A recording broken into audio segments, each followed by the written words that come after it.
The following presentation was recorded live in Orlando, Florida, for the 17th Annual Convention of the International Association of Square Dance Callers in 1990. Whoever's coming in, get your seat, and we'll go ahead and get started. This session is being taped, so we're going to have a question and answer period. We're going to ask you to please use the microphone when you have a question, and that way on the tape you can get the benefit of both the question and the answer. The name of this session is going to be Music Management, and we have two excellently qualified panelists from, look at this name, Rancho Cucamonga, California. Deborah Parnell is one of our panelists. Her husband is Frank. All right, wait a minute, Frank, because I had to write it out phonetically. Frank Lescrinier.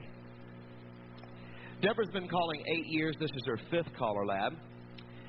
She's been on the Plus Committee for 3 years, and she's one of the more prominent and popular West Coast callers, doing around 300 dates a year on the West Coast.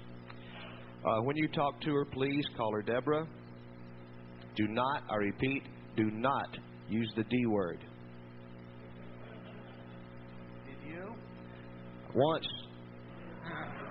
I used it once, and I call her either Deborah or Miss Parnell now. So, our other panelist has been a very close friend of mine for many years, Don Williamson. He and his wife Mildred live in Tennessee somewhere, Don. You don't have it on here. Greenville, Tennessee. They have 3 children, 3 grandchildren. Don's been calling 30 years. Started at age 2. He's the owner and producer of Red Boot Records. Prior to becoming a full-time caller, he was a teacher and a coach in the school district in Tennessee. He sings baritone with the Red Boot Boys Quartet, and is called in most of the 50 states and many of the Canadian provinces. He has an extensive background in music and plays piano, guitar, and the clarinet. Is that like at the same time, Don? Because that guy last night that was doing that. Yeah. Don's been on the CALLERLAB Executive Board 2 times. He's active in Caller School and is right now, today, going to take the final portion of the Caller Coach exam, the oral, which is, if you guys haven't seen that exam, it's awesome. It's awesome. And Don is beginning the operation of 2 square dance resorts this year, one in Pigeon Forge, Tennessee, and at the Grand Hotel, and the other at the Showboat Hotel in Las Vegas, where they'll be running week-long and weekend festivals and institutes. So with that, I'd like to turn the program over to Don and Deborah, and I think we're going to do questions, or we're going to do questions in between each section, Don. Is that the way you want to do it?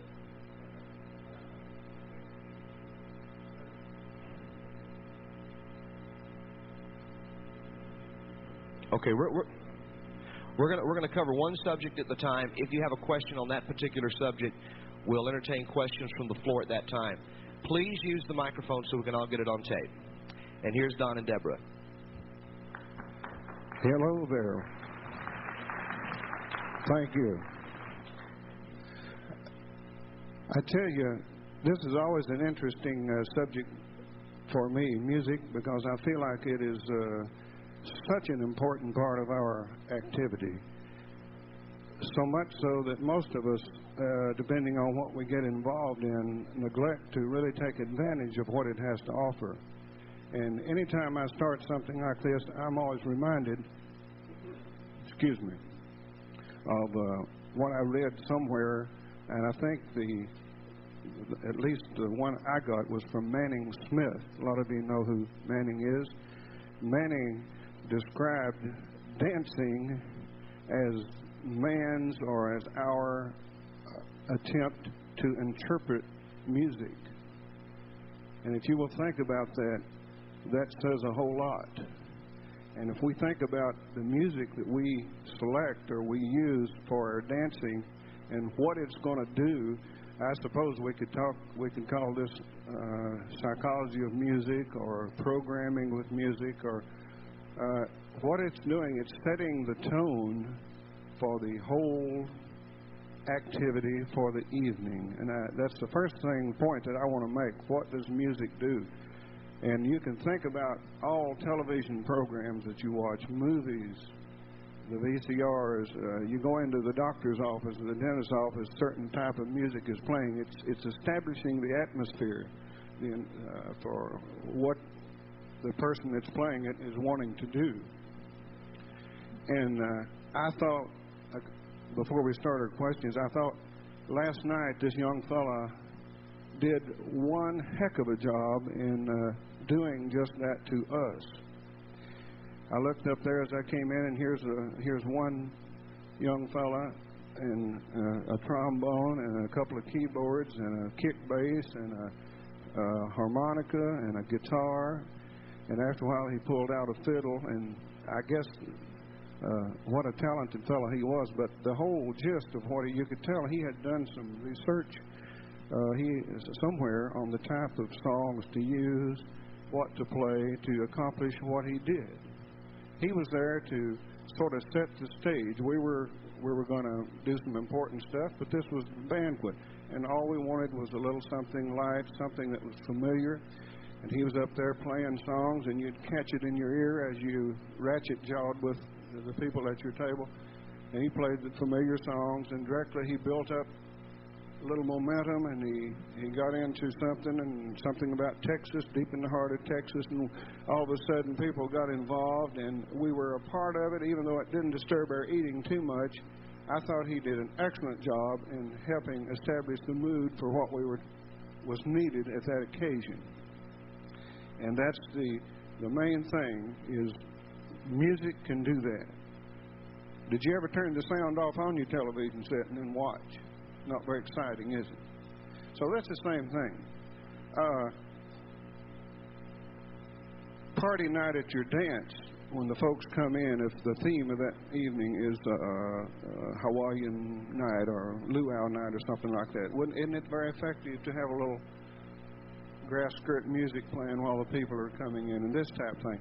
I know we all know that and we do these things, but I think it's good to refresh our memory and perhaps get some of these points back on our minds. I suppose I'm as guilty as anyone else. Some years ago, I got so involved in square dance choreography. I actually love it.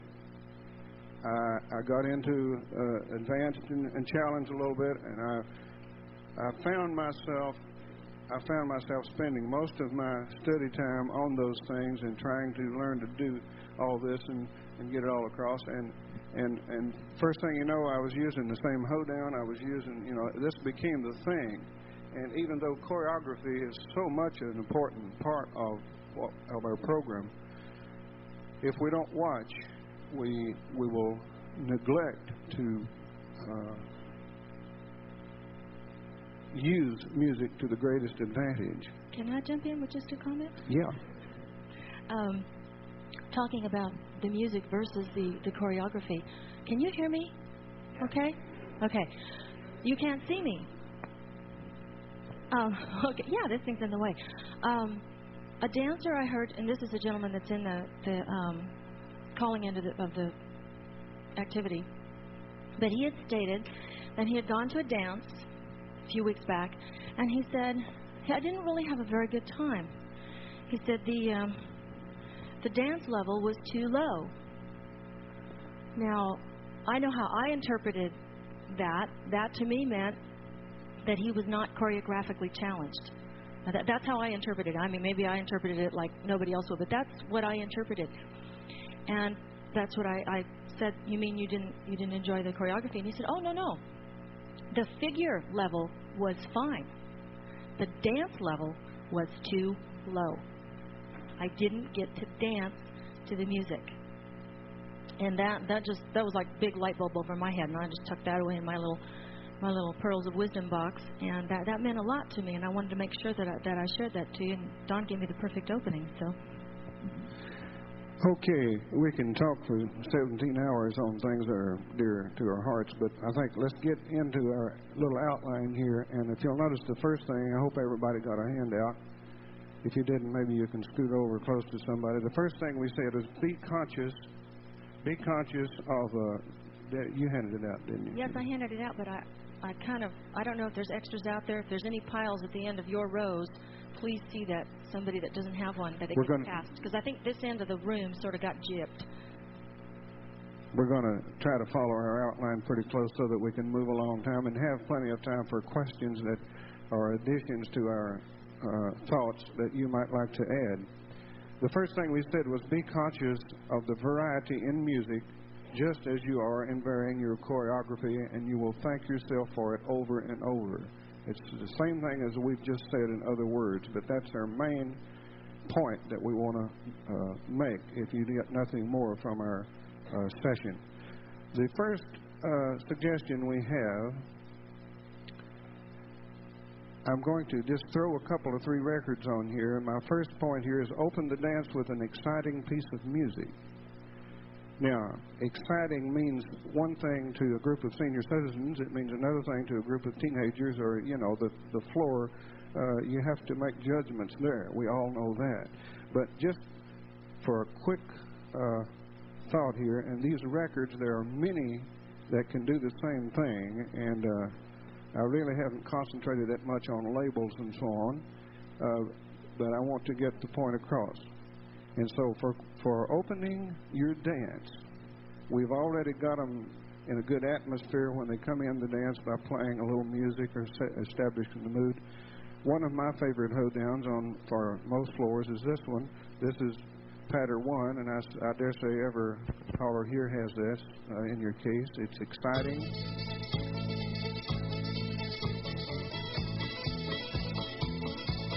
It has some lead in there. It has a mandolin. If you like a fiddle, like this one is one of Chaparral's first ones. It has fiddle in it.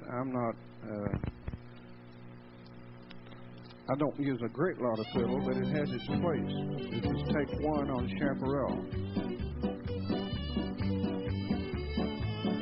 Royal has 3 or 4 excellent hoedowns there. Red Boot has some, but the first tip should have some lead instruments, some little drive in it in order to get some excitement going.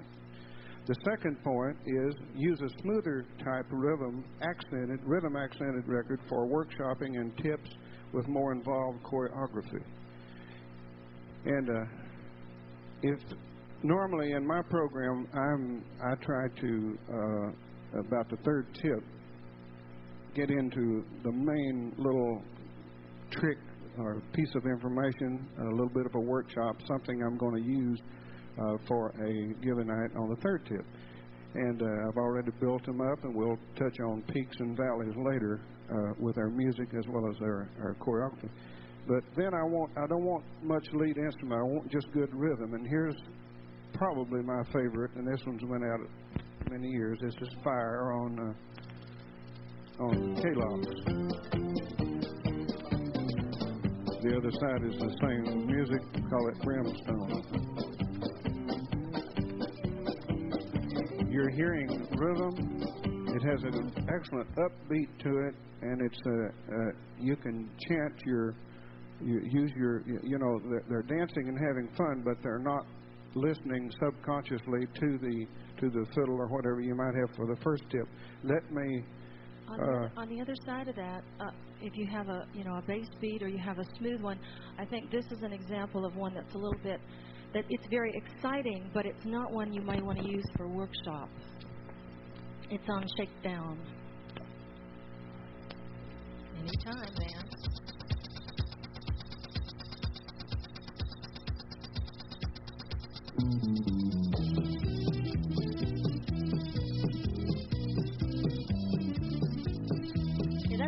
Go ahead, Tony. Pick a mic. Go for it.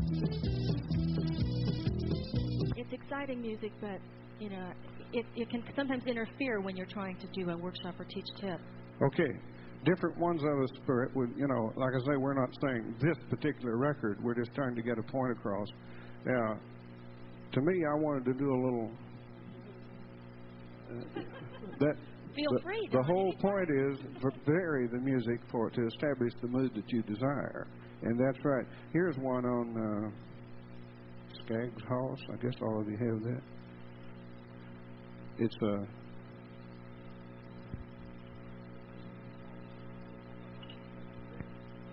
you know I don't do that. They have some melody on the other side and mostly rhythm. But, okay, I have others here. Here's one on Desert, Tony. This is one of my favorites for that type of thing. This also has a little excitement in it, but it's not a lead instrument-oriented thing. It's good rhythm.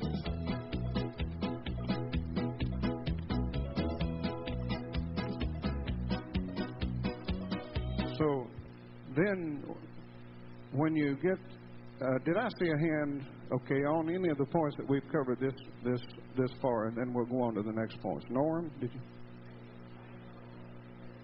Come over to the mic. They want you to speak on the mic so we can get it on the tape.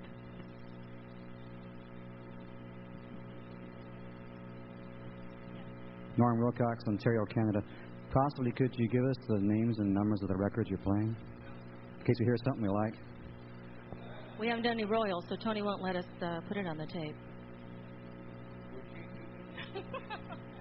Yes, if shall I back up? Okay, can you see the numbers? Sure. Patter 1, ESP. 404B. I feel like we're playing bingo. Fire on KLOX.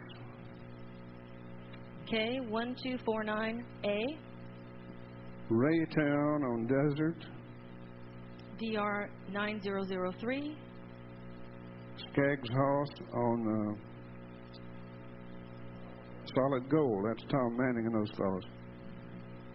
SG101. And take one on Chaparral. A lot of these are not new records. It just happens to be things I personally use to accomplish these things. The Axel, the one on Shakedown, pardon. 101B, as in boy. Okay. The Axel F hoedown is on Shakedown, and it's SD206B. I got some music in from Jack Murtaugh here on his label that I've just listened to, and there's a lot of uses I'm going to have for some of these, and I just flipped one in here. In a minute, I will play a little bit of that to get a point across. And, okay, are there any other points? We were talking about calling for excitement or drive plus a workshop. Okay, I guess let's move on to the third point here. Use one novelty type patter record at least to square them up even if you switch. Now my point is this, you don't even have to have a square dance record. I throw Wade's, the one they do, Cotton Eye Joe or something like that, or sometimes I have a record like one nice one to use is the Electrical Parade from at Disneyland. The point is, an exciting record, whether it be square dance or not, or something too fast that they would, just for excitement to get them up, and then you may want to use something else to call the dance to. But what you're doing is establishing a good feeling of what's happening, and thinking about music does things to you. If you are the type of caller that you insist on your dancers dancing smoothly, and I want you to do the perfect star and do it just precisely, and you just get through talking about that, and then you put one of these drive-in fiddle records on there, they can't keep from interpreting. And we need to give them time to interpret this kind of music, but it's got to be placed properly. Okay, Debbie, jump in anytime. Deborah.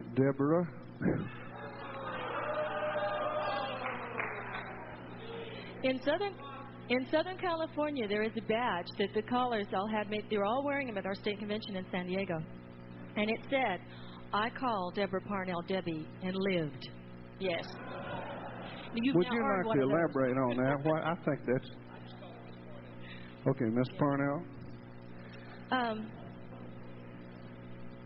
That's what Tony meant by the D word. Okay, is what he just called me. Number 4, don't use hoedown records that feature the same instruments all the time. If you've gone to a festival and heard 6 or 8 callers go through there and use the same hoedown over and over, and especially if there's a good hot one on the market. So in your program, just select a different group of hoedowns that has features some different instruments for variety. That's the whole point. Sometimes it's also nice to even be able to use the singing call as a patter record to give a real different flavor. I don't even know if this one is available anymore, but it has got such a nice piece of music on it. It makes a very, very good hoedown, and it was a singing call when it was released. Obviously, it's 8,000 years old and it's scratches.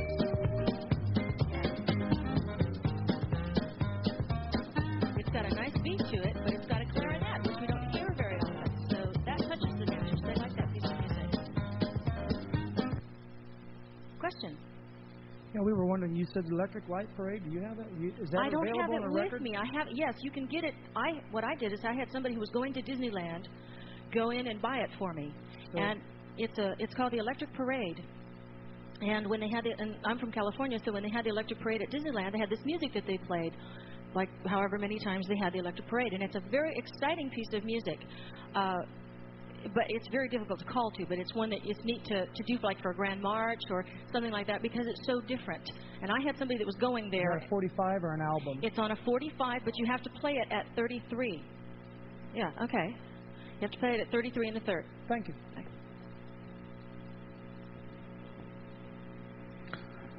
It's this size, but it just has one little itty-bitty hole in the middle of it.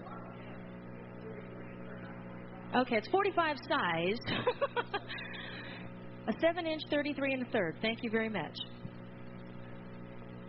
These turntables will handle that. Indeed. Okay, I had made a point on here, be careful not to overuse fiddle tunes. I know we could get a good discussion going in difference of opinion. Have nothing against the fiddle, like the fellow did last night. He had us all rocking there with the fiddle. It's a very good instrument, and it's good for opening up. Anytime you want to pick the floor up, you want to start the dance, or if you have a valley in the middle, it's time to start again. A fiddle is a good instrument to use, but if a fiddle, especially if the mix in the music, and that's very important, the people that are in this business know that you have to mix the music very carefully. You get one instrument too loud, and if that fiddle is a little loud, or if it's not softened a little, if it's a little shrill, or if you've ever called with live music where the guys get carried away and the fiddle player, you have to tame him down a little bit, and that's the point. Just be careful and don't use fiddles all night long because you just can't keep the people up there on cloud 9 and keep them all that way all night long. You have to program. Tony can do that sometimes, but he's an exceptional caller. No, I just said that.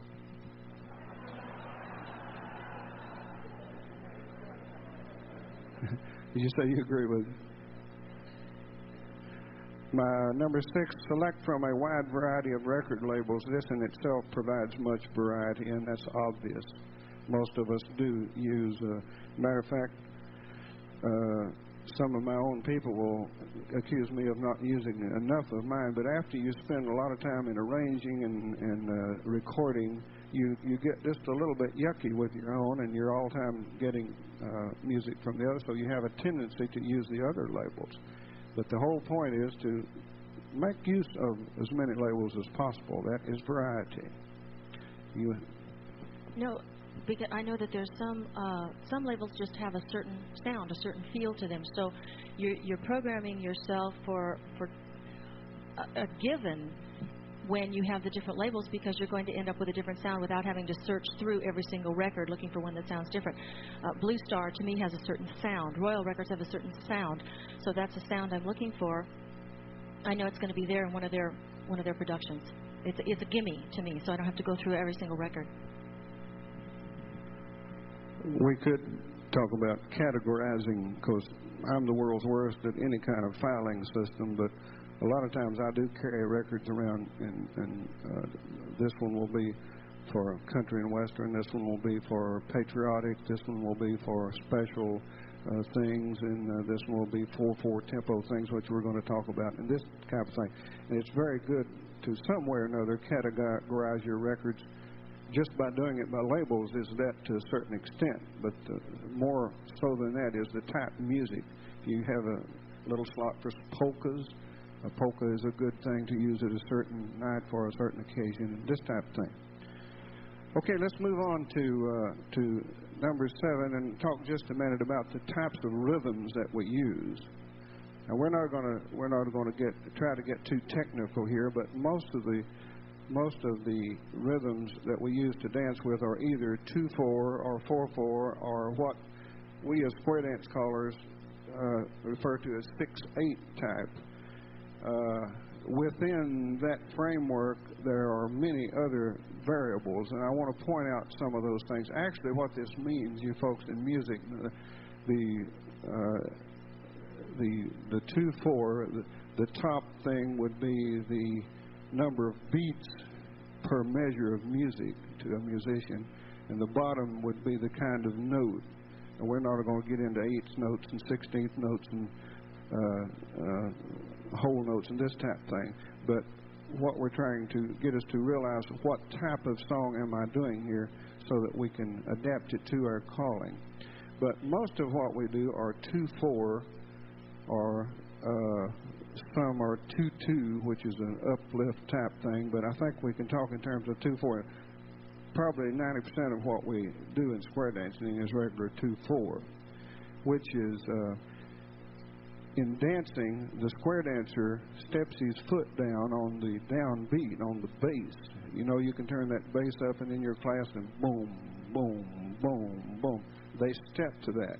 And then in your 2/4 music, they lift their foot up on the afterbeat. You have a boom. Let's try that. This side over here go boom, boom, boom, boom. Ready? Boom, boom, boom, boom. Great. This side over here go ch, ch, ch, ch. Ready? Okay. Now I want to hear a boom, ch, boom, ch. Got it? And boom, ch, boom. A little faster. Okay. What they're doing, they're stepping their foot down on the bass. They're lifting up on the upbeat, on the afterbeat. And that's basically what they're doing in dancing. Moving to the 4/4 type rhythm, it's getting to the point where we're using more and more of this. But there are ways to disguise this to where we can get by with it. Used to, even back, one of the greatest records of all time, I'm sure you folks have been into it a long time, was the original Summer Sounds by Bob Dawson. They made a round to it and everything, and I don't know of any caller that didn't have that back there. But even as great as that was, it was a 4/4 rhythm. And what happens in 4/4, you don't have this to pick up, and your dancers have a tendency to act like they're skating out there, or back then they called them 3-legged dances. Some of them would go like that, you know. You don't see as much of that anymore because dancers are learning to step without that. And that's what happens really in 4/4. They're dancing to each beat of the music. Your 4/4 rhythm. I'm going to demonstrate this a little bit more. Jump in there, Deborah, anytime. Boy, I learned slow, but learned good. Now, I'd like to hear some examples of this, because everything that I know about music, I've learned the hard way. I've not been educated. I don't have a degree in music or anything like that. But everything that I do by ear. And I come from a family that does that. We all do by ear. So I'm very interested in seeing this, so that next time I hear it, then I can identify it.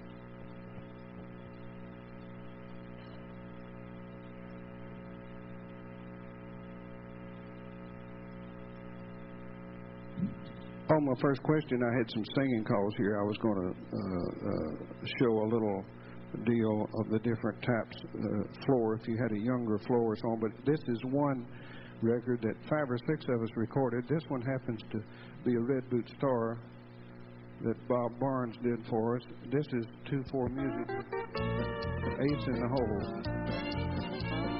Bunch, bunch, bunch.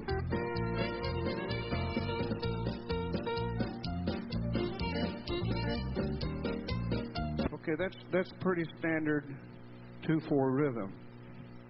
Now, in the 4/4, and I think we used to say that don't ever use over one of these 4/4 slow, the dancers are really dancing the same tempo. It's just they have the feeling, the psychology of the thing is that they're dancing slow. But songs like this is what we would refer to as just a regular 4/4 tempo. Here's one I've been carrying for, I would fight people over this record. It's been recorded by other companies, but I still use this one. This is on McGregor. Deborah will tell you the number in a minute. I don't know why. I don't know why. I love you like I do. Now, at the right time of your dance, I'll guarantee you that will accomplish something. They'll sing with you. You can put your material in there. It's just such a nice.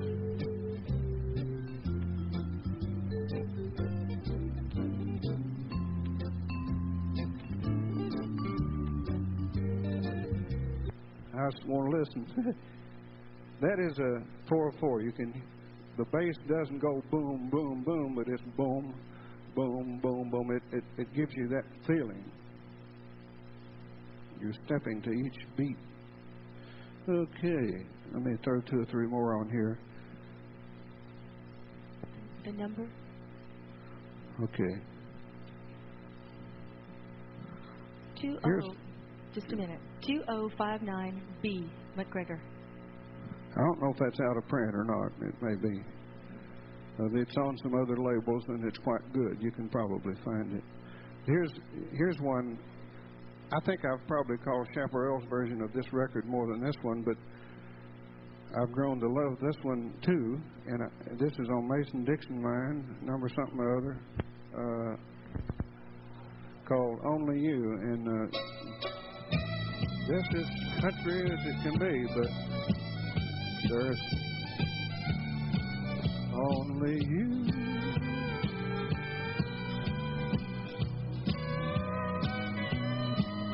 Only you. Need a little more bass in it. I think we have a little wow in our turntable or something here, but it's that is another example of a record that has no leads in it. Some callers, that's a whole subject in itself. I've got to have a lead, or I can't get so on. More so than that, I think it's just that the music has to lead the caller into the phrase more so than the lead having to follow the line is what they're talking about. But that one, you have to study it a little bit to know when to come in, but once you get started, it's really nice to call to songs that don't have lead in it.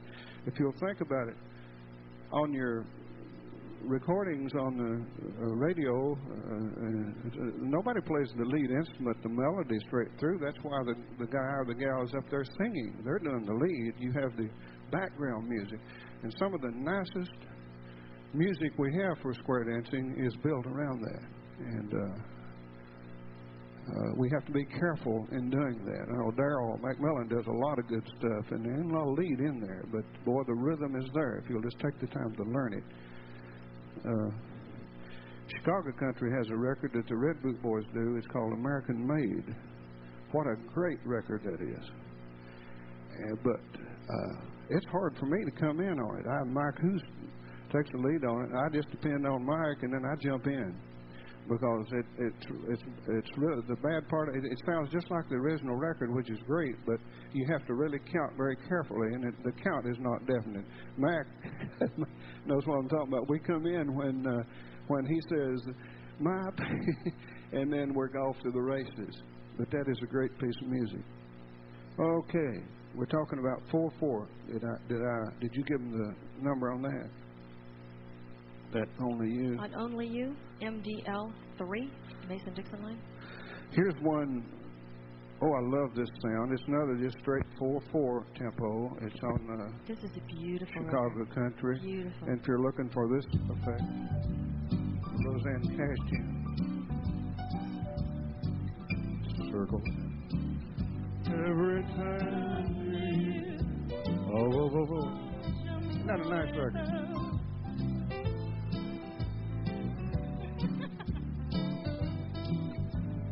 wonder. That's a real. Okay. That's a real pretty record to put on.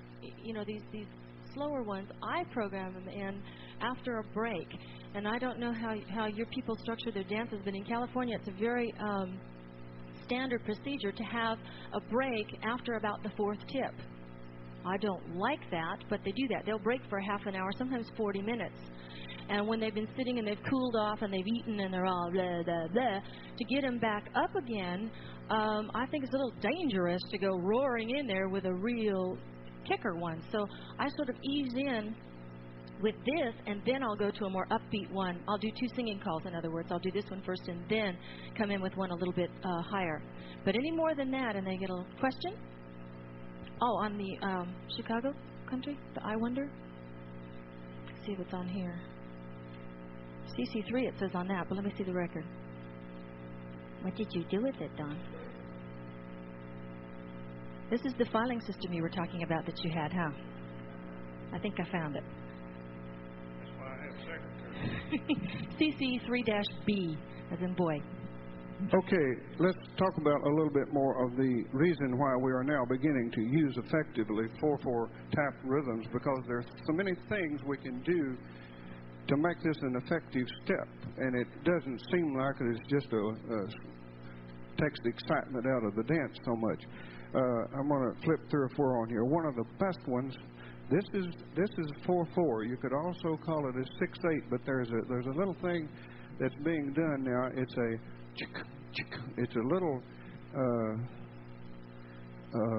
upbeat right before the downbeat. It's not right in the middle, but it just has a tendency to accent it. It gives you a little of the 6/8 flavor, a little march flavor. And Flip's last record, I'm sure you all have this. If you don't, it's a great one. It's called Fond Affection.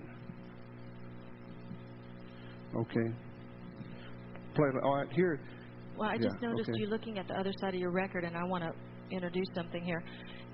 Where it says instrumental, like with writing that a mouse could read, and I always put it on the wrong side.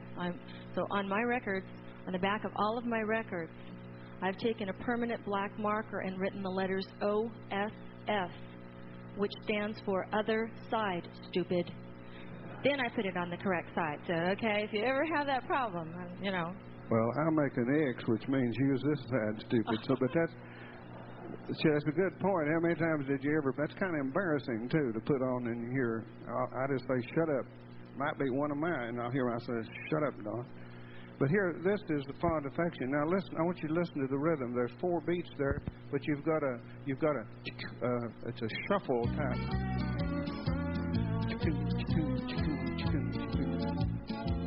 Now those dancers are out there just like a bunch of Tennessee walking horses dancing to that. If you don't have that record, I strongly recommend it.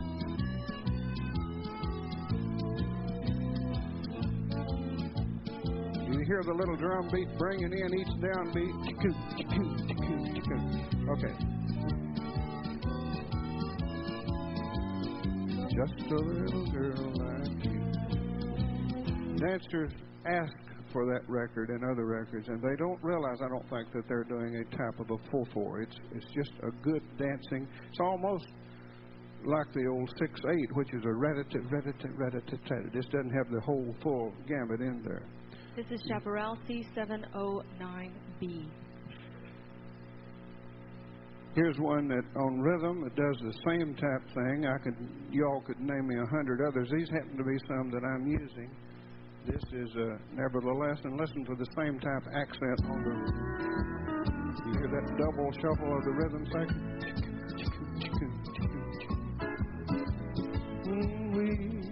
Maybe I'm strong. Maybe I'm wrong. Nevertheless, I'm in love with you. I don't have this record. Okay, time for a plug for Red Boot. Here's some music that I have recorded for. This is for Jim Wheeler up in that's doing this record. It's an old tune called Moonlight Bay, and I use the idea of this double beat here to give a little effect here. And this has not been recorded yet. It's just some music that we're working with, and it will be recorded. And hopefully, this is going to be a nice sing along.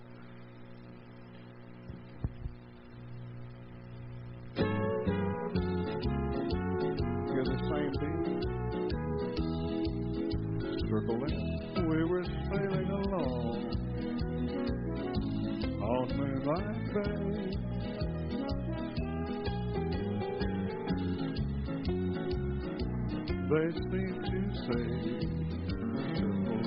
you have stolen my heart. Now don't go away. Okay, it's hard to lose on an old classic song like that, especially if you have your typical floor. Now, if you had a bunch of kids in there, which we all, and thank God there are some kids, young folks dancing, not as many as I'd like to see, but there are. That doesn't have a number that's going to be out on Red Boot Star called Moonlight Bay. Watch for it.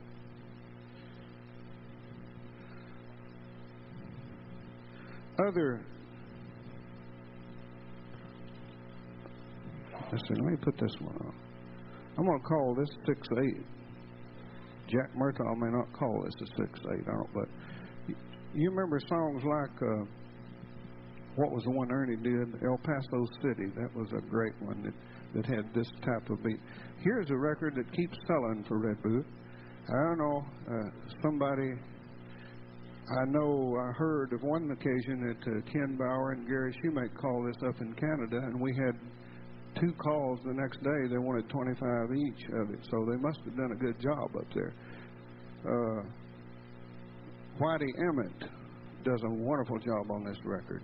It's a thing we did on 7 Spanish Angels.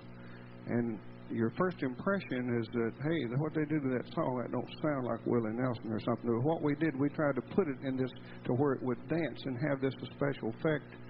And this, if you wanted to work on it, this will get a good response from your floor. You're good at that, Deborah.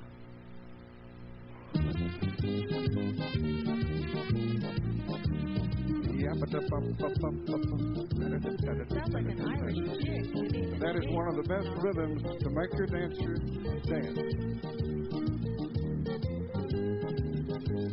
There's so many words in there, you have to study the words a little bit if you want to get that story across. That's 7 Spanish Angels, Red Boot Star, number 1283B. Okay. Dang, we're doing good here. Yeah.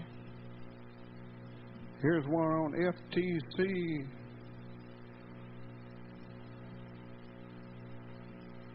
Is that the right side?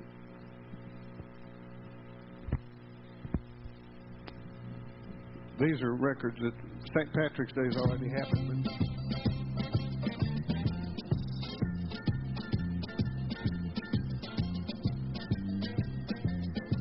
Now, if you think we're getting into too many things here that sounds like old-timey music, I hope we're not portraying that, because most of us call New Attitude and Neutron Dance and Pink Cadillac and these things are the real current. And as a matter of fact, we do more of this anymore than we do these things, but we're trying to get across the variety that we need in our music. And we're touching on the 4/4 things. You want to say something? No, I think that we've covered it. Okay, there are other styles of the 4/4, and we won't spend this much time on all of these things, but I think this is probably the crux of our demonstration this morning. That's just another 4/4. There's another, this I call swing, and that's what, Tony, I was wanting to use, believe it or not, I was wanting to use a Royal record, but I don't have one of those Ruby Baby. Well, if you'd give me one, if he'd give me one, I'd use it.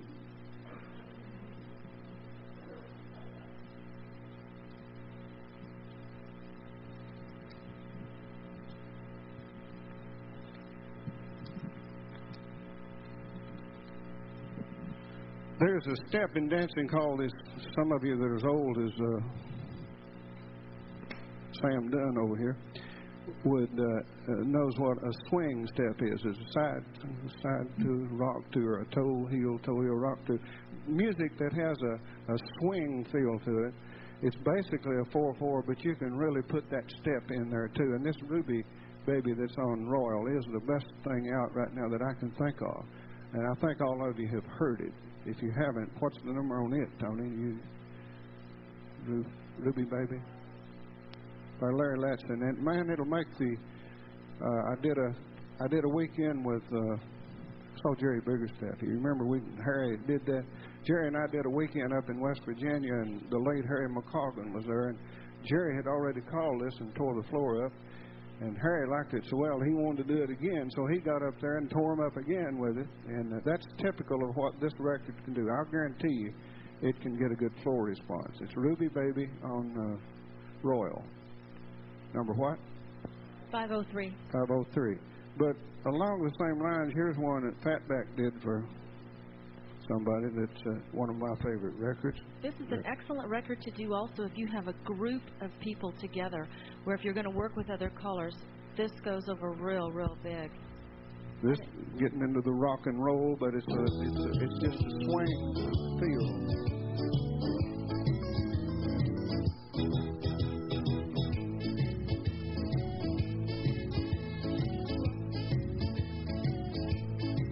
Hear that rhythm?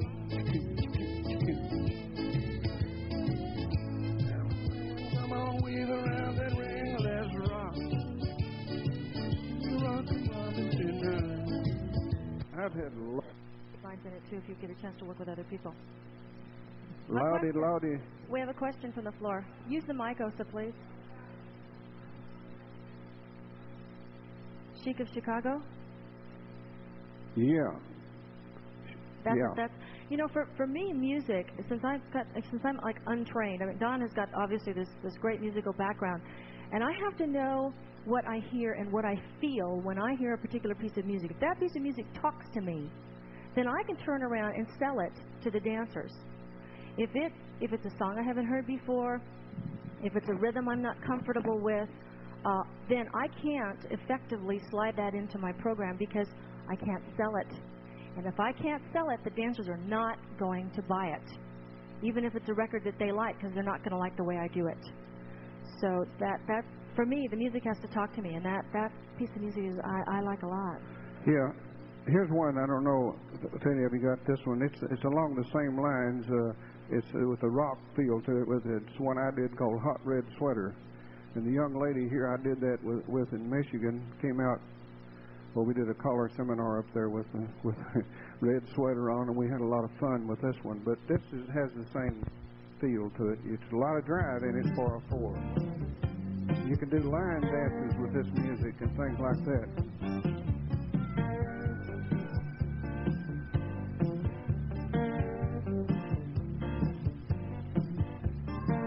This has got a good beat, but for your people, you may have to be careful of the word content or what it implies. You may offend some people by this particular. Okay, I love the record. Okay, we've got it, but I don't say that line all the time. Careful, on this one. That's a judgment call that you personally would have to make, something like that. Yeah. We have to move on about 10 minutes. I wanted to just say a couple of things about singing. You go Would ahead. That be okay? Yeah, right. When on his outline, question?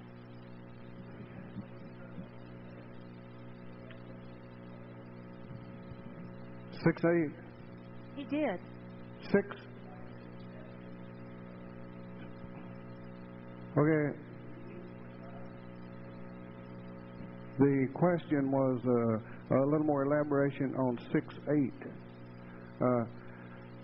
Really, if you get into it, it might be a 12/8, but you would have 6 beats of music to an 8th note. But what you get, I think you can count to 12 here. Ra-da-da, ra-da-da, ra-da-da, ra-da-da. 3, 6, 9, 12. So my son tells me it's really a 12/8, but the whole square dance world calls this 6/8, and I don't think it's that important. The best definition I can give you is that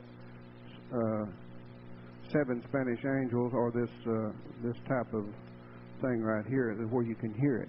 The McNamara's band. Yeah, ra-da-da, ra-da-da, ra-da-da, ra-da-da. You've got a fast waltz step, which is you're just stepping to the ra-da-da, ra-da-da, 1, 2, 3, 1, 2, 3, 1, 2, 3, 1, 2, 3, 1, 2, 3, 1, 2, 3, 1, 2, 3, 1, 2, 3, 1, 2, 3. It's a type of a march too. If you had the brass band out, nothing steps better than a good march, which is a variation of 4/4 rhythm. Was there another question?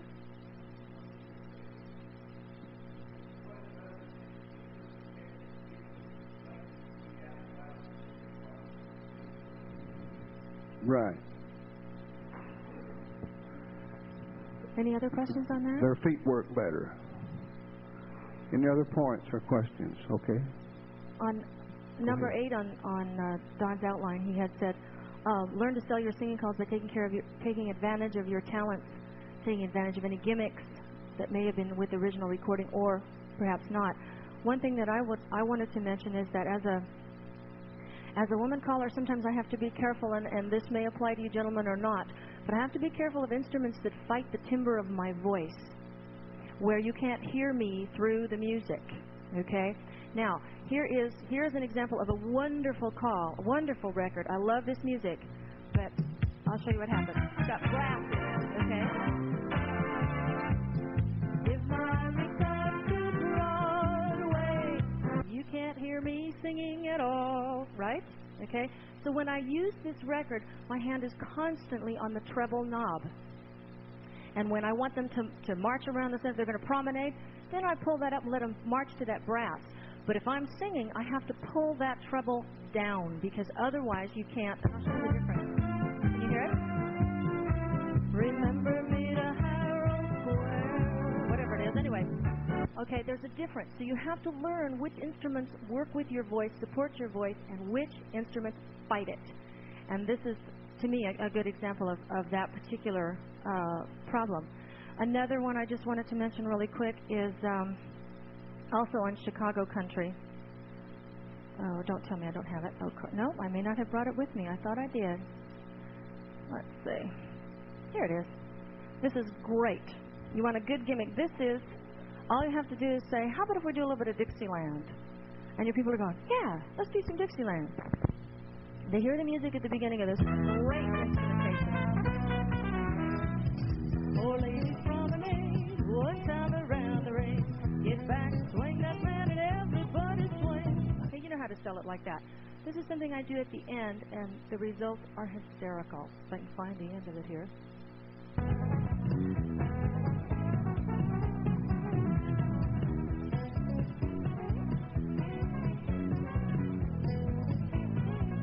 Did I pass it?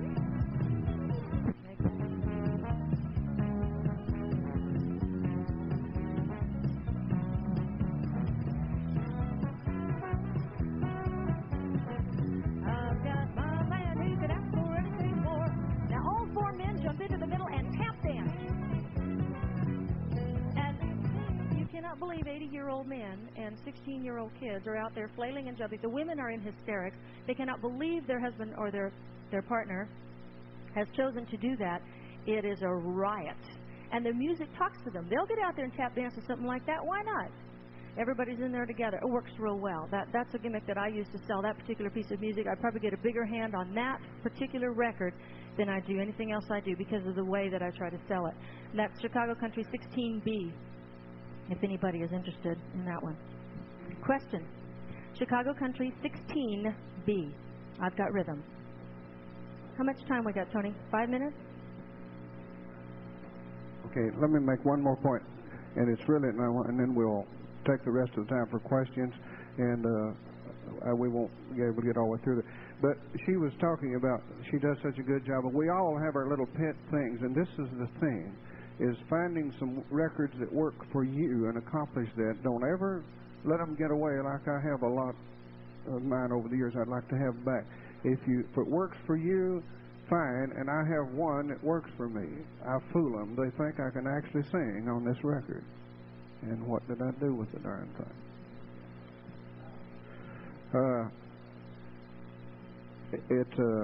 And it's true. I do have a background in music, but I don't have. We got Mac McCall here has a range that's out of this world, and it makes me sick. But he can go down there within a note or two of Oak Ridge Boy's bass, and then here he sings tenor higher than I do. I don't understand that.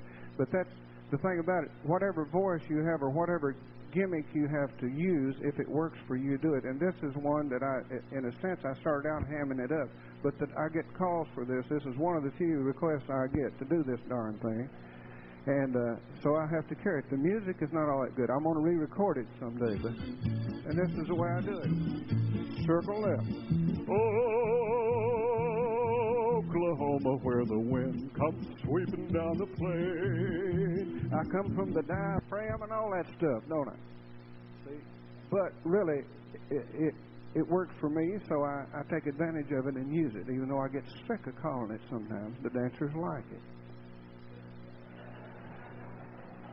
Okay, I'm going to turn it over to you, Tony. I was just going to there's one other thing on the outline about sing-alongs, and this was something that I had picked up from Marshall Flippo when he was in town. Not the record, but the gimmick that he uses. Because if you ever ask your people, this is, sing along with me, and they're going, yeah, right, lady, I didn't pay $6 to come in here and follow the bouncing ball. And they'll dance, but they don't sing until you just use a little technique. And this is one everybody likes to sing along with.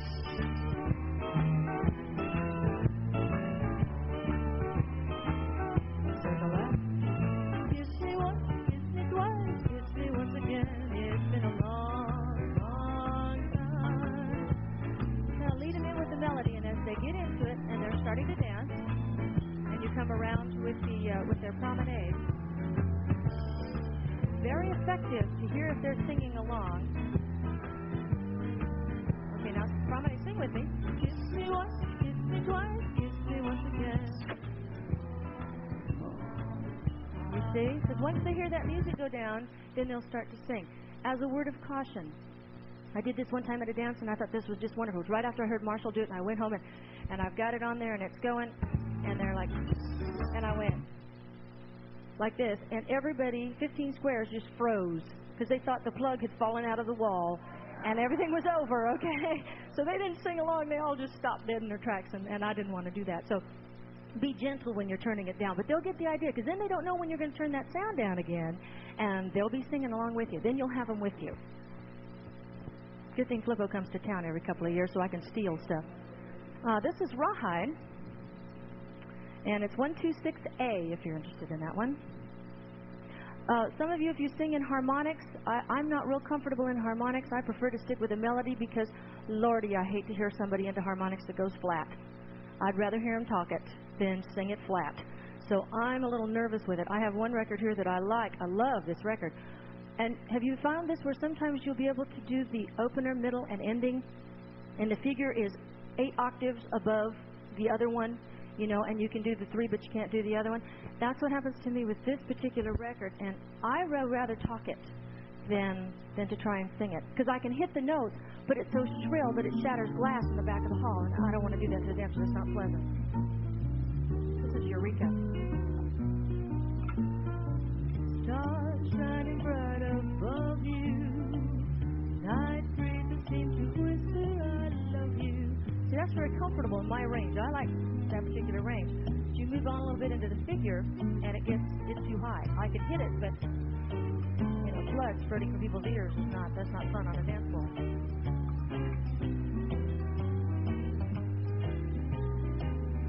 Coming into the figure. Dream a little dream of me. You hear how high it goes? Woo! And nobody wants to dance to that. So I'll just say head square through, and I'll just shut up and let them dance to the music. I don't have to strain my voice. I'm not hurting their ears. And I'm also not taking a chance of going off key on the harmonics.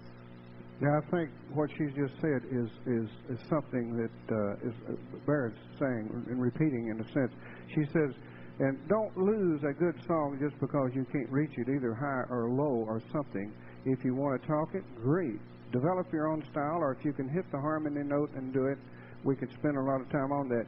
A singer like Jerry Lee Lewis, he has very little voice range, but he has his own style. So learn to present the song in your range and do it well. This is the Eureka 1902A. Excuse me for jumping in there, Don. No, that's right. And also choreography. Learn to write. Most of us get to where we use whatever figure we want to with whatever record when you're out calling. Learn to rewrite the choreography to fit your taste. Just because we didn't do it too well on the cue sheet, to heck with the cue sheet and the caller on the back. If you like the music, put your own dance to it and use it. I meant to get a square out here, and I had a real good demonstration of that, but we won't have time for that. Okay. Let me recap real quick. Just a couple things. For those of you that are interested in the different tempos, 3/4, 4424. Hi-Hat's got a record, and I don't remember the number or the name. Maybe one of the record Aztec has got it over in the other hall. But it's nothing but examples of the different types of rhythm. It's not a song. It's not something you call to. It's just a whole record full of different types of rhythm. You may want to check that out. A couple of quick pointers. If you guys haven't read this whole thing of Don's, it's extremely well written. This is something to put up and look at. If I may entertain a fact, one of the problems that all of us have is that sometimes we think we sing a little better than what we actually do. It's a lot of times the music that all of the record producers make, we put a lot of time and effort into it. Sometimes you may not want to sing, and let's think about music management and just let the music work. If you want to talk the figure and let the music play, Dick Jones was one of the best I've ever seen in the world at that. Let's see what else I wanted to do. That's it. Oh, one other thing. Realize, too, that we tend to get into a rut. I think Don touched on this. Try to vary, as well as the tempo of the rhythms of your dance. Try to vary the mood and styling of the singing call. If you do a whole evening of beautiful love song ballads, that's what you have. You just have a blah evening. Remember, you're going to have to use some up-tempo, some ballads, and just to keep your dance on an even keel. And that deals kind of with programming a little bit. Maybe next year we can do one of those. What we'd like to now, before lunch, if there's any questions from the floor, we'll entertain questions now. Anybody? Use the mic, sir. The record of the first singing call? Oh, that was Uptown Saturday Night, right? Greenwood, G9008. Yeah, that's out of press. You'll have to find a dealer that carries an old stock. Yes, sir. We have two record producer companies here. Is it a tendency to go to the 4/4 rhythm more so than normal now? I hope we didn't. Shall I answer that, or did you? Yes. I hope we didn't, and perhaps we did spend more time on that. That is maybe a little true, not a standard thing, because during the evening's dance, you probably will use only one or two of those, and most of us will spend 6 or 7 tips with driving type music. But we are having a little more of that because dancers are learning to dance, and the producers are beginning to produce dances that do step and dance well, and it gives the callers a chance to sing a little bit more. And let's face it, we're all a little bit at ham, and that's part of it. We enjoy doing it. And these 4/4 rhythms, you can really sing the lyrics. Did that answer your question? Any other questions? Oh. Right. When Tony was saying vary your music, there's also some songs out there that are actually considered light opera that you probably wouldn't assume to use at a square dance. One that I just love to use because I like to sing it. But I will sell it to the dancers in the respect of we're going to do some light opera now. Do you know how to dance to light opera? Okay, we dance very dignified. We lift our chins and our noses are in the air. And we don't yell and scream. We just barely pat our hands and they weave the ring. And, and they get into this whole mood of dancing opera. And they really, they have an awful lot of fun with it. This happens to be a light opera song, and it's a lot of fun to do. Another one I turn the treble down on. Some enchanted evening, you may see a stranger. Okay, and if they're going through this and they're just moving with this music, a nice beat to it, noses are in the air. Yeah. Funny thing, huh? So that's one that you can, if you like to do that sort of music, you can sell it to the dancers by getting them into the proper mood to dance that. Number, that's a riverboat, 223A. Another piece of music that has an excellent intro to excite a crowd. This is on Lightning Records. And I crank it way up at the beginning to get their attention.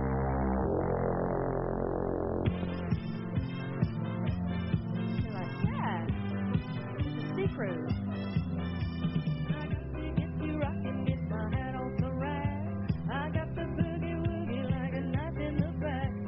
crank up that great big ship horn at the beginning, and you've got every dancer on the floor's attention. That one has to be 301A. That's on the Lightning record. The trend is more of this kind of stuff is really becoming popular, and we're all using it because it's exciting to the floor, but we're not getting away. And let me make one more point, and I'll swear I'll shut up. My favorite record right now, and for your folks of us that are, 32 or 3 or a little older, this is right now one of the greatest. If you don't have this, you ought to have it. Put on your old gray bonnet. If you think the floor won't respond to that,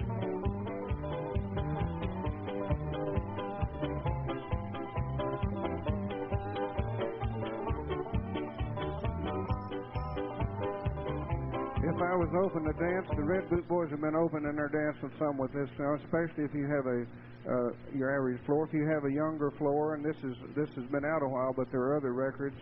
I know that's on ESP. Tell them the number there. This is ESP 162. And this record, you don't have to. If you haven't heard this one, disco music dances good. My Lord, I first heard that. I said, I don't believe they'll like it. The floor went wild.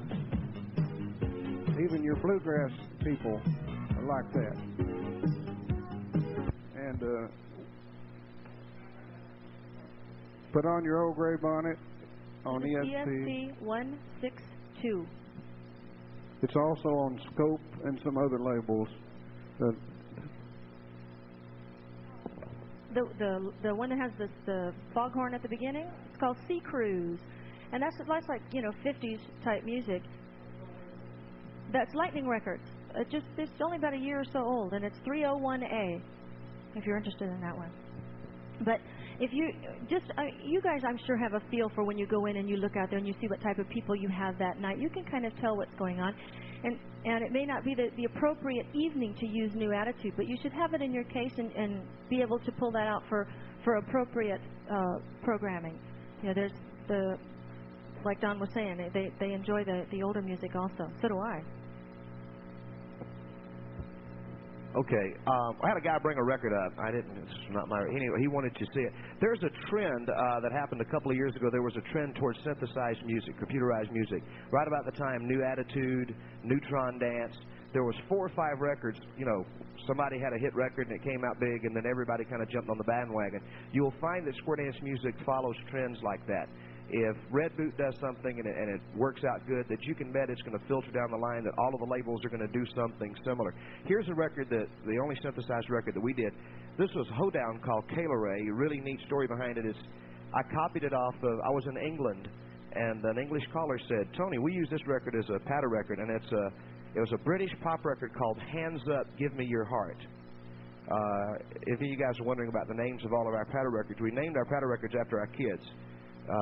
We've already covered all of mine, all of Jerry's, and all of Larry's, so we've quit doing patter records now until our wives get pregnant. Anyway, this is called CALLERLAB. Now you got to understand that this piece of music here has no instrumentation at all on it. It was done with a man and his computer. You got to understand there's not a real instrument anywhere on this. This is 2/4 time. This is 99% of the square dance music you dance to is 2/4 time, incidentally, guys. It's cut at 128, 132 beats a minute. And this is your boom shut. It's a little treble. Undo the treble for me a little bit. There's your boom shut. That's all done on a computer, on a Commodore or an Apple or something. Anyway. That's a down called CALLERLAB Royal 402. If there's not any more questions, we'd like to thank you guys for coming. A nice hand for Deborah and Don.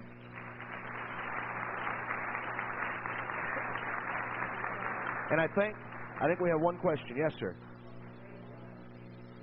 Sea Cruise's Lightning Records, LR301. Thank you very much for coming. I hope you enjoyed it.